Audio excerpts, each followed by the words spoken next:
আজি বহুত ভাল লাগিছে। ক'বলৈ গ'লে বিশ্বাসে হোৱা নাছিল প্ৰথমতে কি স্থান পাবলৈ সক্ষম হৈছোঁ। এইবাৰতো স্থান দিয়াৰ কথা নাছিলে, 10টা স্থান উঠাই দিয়া হৈছিল। তথাপিও এটা যিহেতু আশা থাকে, 10 আৰম্ভ হোৱাৰ পৰাই এটা আশা আছিল, কিন্তু আজি 3য় স্থানলৈকে পাম বুলি ইমানলৈকে ভবা নাছিলোঁ। হঠাৎ পাইছোঁ।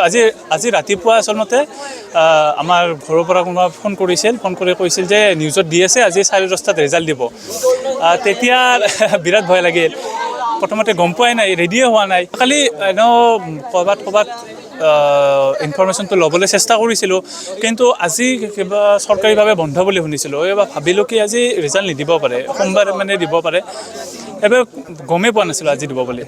ভৱিষ্যতে এতিয়ালৈকে মই ইঞ্জিনিয়াৰিং লাইনটোত যাম বুলি ভাবিছোঁ, আৰু তাৰপিছত এতিয়ালৈকে ঠিক কৰা নাই কিবা হ'ব। I would like to tell you in English. I will use the medium of English.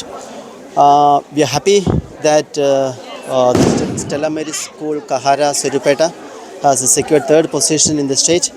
And we are proud that Vedanta Chaudhary, one of our students from class 10, has secured this status and this glory for the school. We cater to the all-round development of the student. What types of student Vedanta Chaudhary? He is an excellent student, very studious, very obedient, very sincere. Character-wise, he is an excellent student. And then we have brought him up to this stage. He studied here from LKG onwards, 11-12 years of his studies here. He has worked very well, very sincere to the effort that he himself is making.